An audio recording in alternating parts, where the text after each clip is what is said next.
વાહનના હપ્તાના મામલે કાળા નાળા વિસ્તારમાં મારામારી સર્જાઈ હતી. મામલો પોલીસ મથક સુધી પહોંચ્યો હતો. ભાવનગર શહેરમાં જાહેરમાં ફાઇનાન્સ હેઠળ આપેલા વાહનોના હપ્તાને લઈને દાદાગીરી થતી હોવાની ફરિયાદો ઉઠેલી છે. જોકે સમગ્ર ઘટનાને લઈને અંતે પોલીસ દોડી આવી હતી અને ધોરણસર આગળની કાર્યવાહી હાથ ધરી હતી.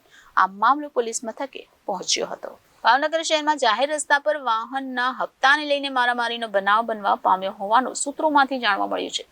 જાહેર રસ્તા પર વાહન ચાલકને ફાઇનાન્સ રિકવરી ટીમ દ્વારા મારામારી કરતા સામાન્ય નાગરિક પણ ઝપટે ચડ્યા હોવાના આક્ષેપ થયા હતા.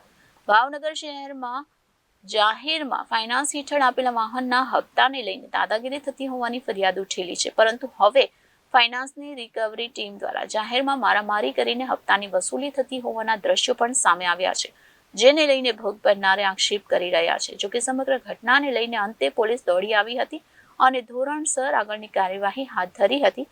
આ મામલો પોલીસ મથકે પહોંચ્યો હતો. હાલ પોલીસે આ મામલે આગળની વધુ કાર્યવાહી હાથ ધરી છે.